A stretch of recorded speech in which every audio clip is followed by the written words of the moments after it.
Have you ever wondered why many countries are weaponizing the Philippines against China? The answer lies within the complex and volatile world of geopolitics. Global powers are engaged in a high-stakes game of influence and control. A game where nations are not just players, but also the playing field. In the heart of Southeast Asia, the Philippines finds itself becoming a pivotal pawn in this global power play. The nation's strategic location, coupled with its historical ties and alliances, make it a prime target for influence by superpowers.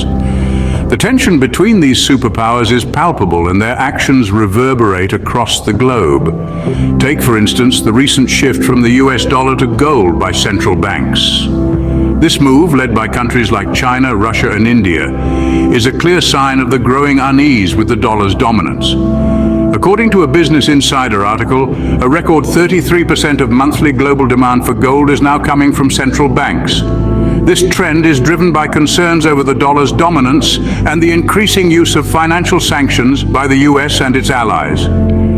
In another article, Elon Musk warned against the weaponization of currencies as the de-dollarization movement gains traction.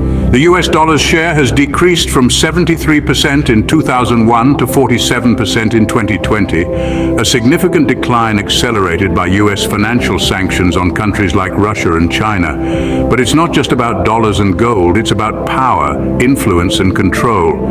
It's about a world where countries are not just players, but also the playing field. And right now, that playing field is tilting, shifting, and transforming in ways that will shape the narratives of our time. A power struggle, the likes of which are shaping the narratives of our time, is unfolding in the heart of Asia. But why the Philippines, you may ask? Well, let's dive right in. The Philippines is more than just an archipelago in Southeast Asia.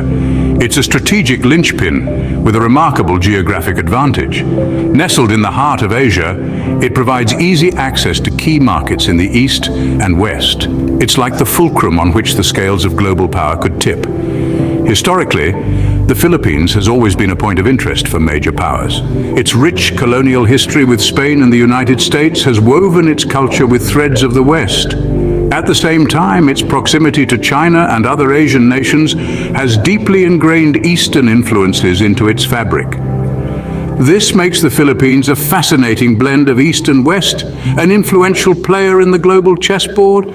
But it's not just about geography and culture. The Philippines is also a burgeoning economic powerhouse. It's one of the fastest growing economies in Asia, with a young, dynamic workforce and a robust consumer market. This economic potential makes it an attractive prospect for nations looking to forge alliances or extend their influence. And let's not forget about alliances. The Philippines maintains strong ties with the United States through defense treaties, while also fostering relationships with China and other Asian powerhouses. This delicate balancing act means the Philippines has a foot in both camps, making it an essential player in the ongoing global power play. In the midst of a shifting world order where currencies are being weaponized and the trust in the US dollar is wavering, the Philippines' strategic importance is amplified. Its alliances, geographic location, and economic potential could make it a pivotal pawn in this global chess game. This unique position places the Philippines at the crossroads of a global tug-of-war. Its decisions and alliances could significantly sway the balance of power, making it a country worth watching in the unfolding global narrative. How does currency fit into this grand scheme? Now, that's a question worth pondering. Currency, dear listeners, is not just a medium of exchange. It's a tool of power, a weapon even, that countries can wield to assert dominance or defend their interests. This tactic is known as currency weaponization, and it's becoming a growing concern in today's global economic landscape. Picture this. The US dollar has long held the throne as the world's dominant currency, but over the last 2 decades, its share in global reserves has seen a significant drop from 73% in 2001 to a mere 47% in 2020. Now, why is that, you ask? Well, let's hear it from the man himself, Elon Musk. He recently warned against the weaponization of currencies, pointing out that the trend of de-dollarization is gaining momentum. This decline is accelerated by US financial sanctions on countries like Russia and China, pushing them to seek alternatives to the dollar.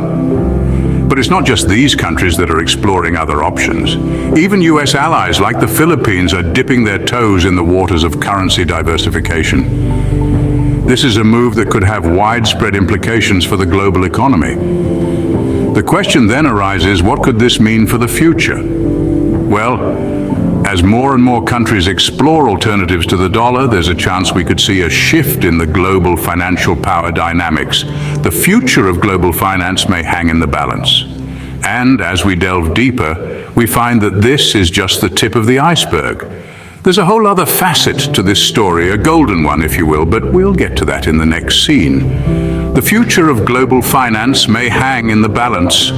So stay tuned as we continue this exploration into the world of global power plays and currency conundrums. So what's the alternative to the dollar? A question that has been echoing in the halls of central banks worldwide. In recent years, we've seen an interesting trend, a shift from the US dollar to a more golden standard. Now, this isn't a new concept.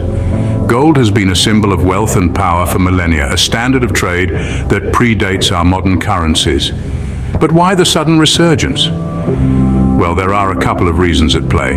Firstly, there's a growing concern over the dollar's dominance. With the US dollar's share decreasing from 73% in 2001 to 47% in 2020, many nations are starting to look for alternatives. This decline is accelerated by US financial sanctions on countries like Russia and China. And it's not just these nations feeling the pinch. Even US allies like Thailand and the Philippines are exploring other options. Secondly, there's the increasing use of financial sanctions. As a tool of international politics, financial sanctions can cripple a country's economy. And countries are getting weary of this. They're looking for ways to safeguard their economies, to protect their people from the fallout of global power plays. What's interesting is that these concerns aren't just theoretical. Central banks are actively shifting their reserves from the US dollar to gold. A record 33% of monthly global demand for gold is now coming from central banks, a clear indication of this shift. Developing countries like China, Russia, and India are leading this charge, with efforts to create a new currency separate from the dollar. These nations, along with others, are reducing their reliance on the dollar by purchasing gold. They see gold as a stable, reliable alternative, immune to the whims of international politics. But it's not just about stability, it's also about autonomy. By returning to gold, countries regain control over their financial futures, free from the influence of a single dominating currency. In the quest for financial stability, nations are returning to the age-old standard, gold. What does this mean for the future of global relations? As we navigate this rapidly changing global landscape, it's clear that the power dynamics are shifting. The weaponization of currencies, countries seeking alternate reserves like gold, and the growing influence of nations outside of the traditional powerhouses are all prominent indicators of this change. So, what could this mean in terms of international relations? According to experts, we're on the brink of a new era, one where the balance of power might not be as skewed as it has been for the past few decades. The rise of countries like China, Russia, and India, and the increasing influence of Southeast Asian nations such as the Philippines could lead to a more multipolar world. This would mean a world in which power is distributed more evenly, potentially leading to more balanced international relations. In terms of economic stability, this shift could have significant implications. With countries moving away from the US dollar and towards the gold standard or other currencies, we could see fluctuations in the global economy. The stability of the dollar has long been a cornerstone of the global economy, and any change to this could cause waves of uncertainty and volatility. And what about the Philippines? As it finds itself in the middle of this global power shift, its future could go in several directions. It could leverage its strategic position to emerge as a key player in the New World Order, or it could find itself caught in the crossfire of international power plays. Only time will tell what this shift in power dynamics means for the world. But before we conclude, a quick reminder, if you're interested in understanding the world around us, don't forget to subscribe to our channel. It's an invitation to join us on this journey of discovery, a chance to delve deeper, question more, and gain insights into the global dynamics that shape our lives. Hit that subscribe button and the bell icon to ensure you never miss an update.